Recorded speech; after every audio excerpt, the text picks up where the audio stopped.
Why government? Okay, so what is the purpose of it? So if we're going to take a look at this, what do you think the purpose of it is according to God? And, what is our concern? Is it the same as God's?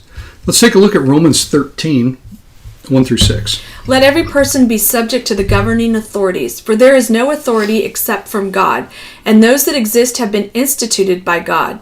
Therefore, whoever resists the authorities resists what God has appointed, and those who resist will incur judgment.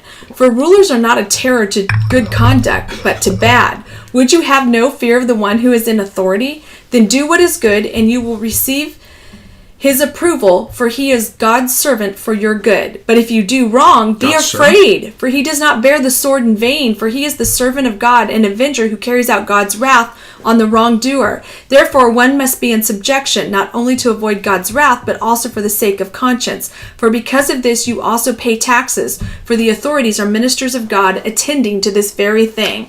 Woo! Wait, authorities are ministers of God?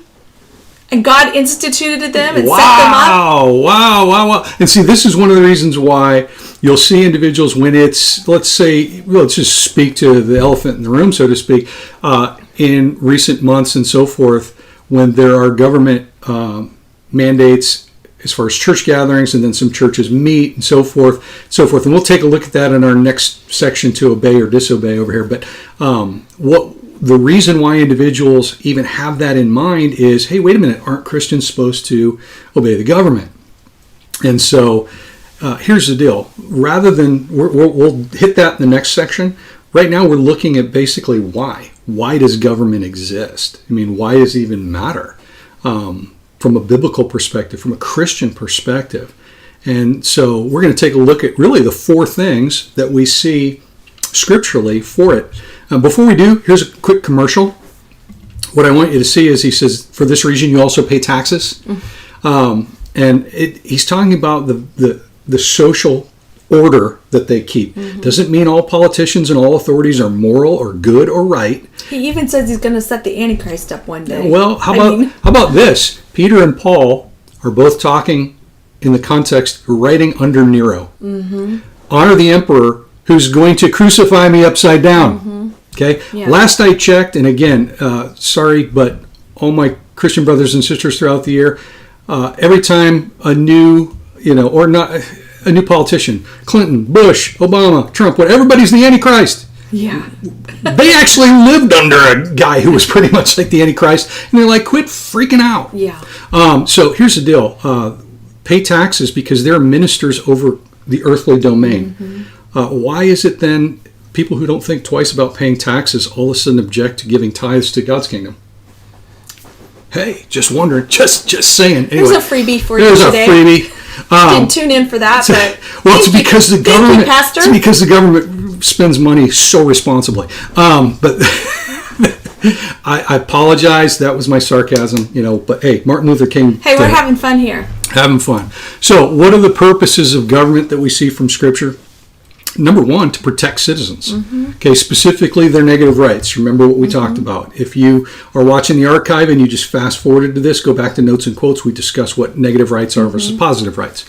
So protection of citizens. That's pretty standard. We would expect that. Right.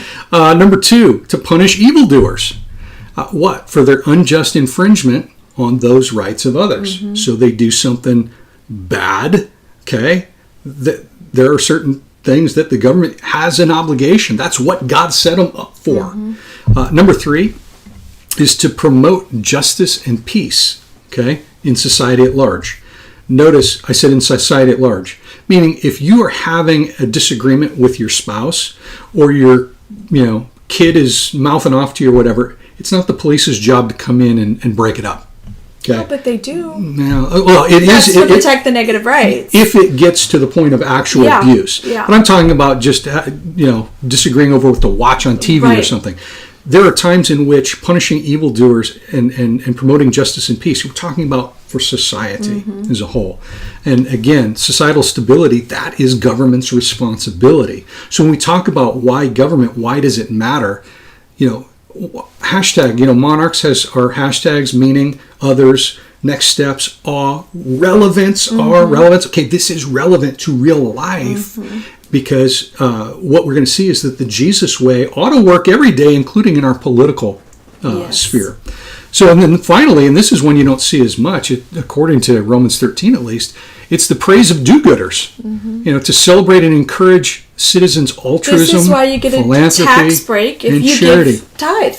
Yeah, It's praising do-gooders. Well, yeah, or Any philanthropist or because charitable. what you celebrate, you encourage. So if the government celebrates something that is moral, that is charitable, that is good, private citizens and organizations doing things that are good, and the government celebrates that, they're encouraging it in society. right. And then likewise, if they celebrate something that's evil, then they're encouraging that too. So that's basically, in a nutshell, why government. So when we ask the question, does God care about our politics?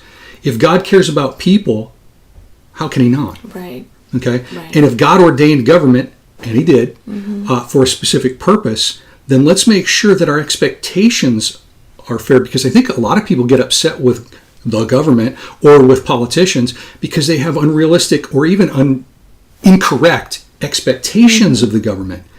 This is it, okay? Protect the citizens, punish the evildoers, promote justice and peace, and praise the do-gooders. I mean, That's what Scripture says. keep it simple.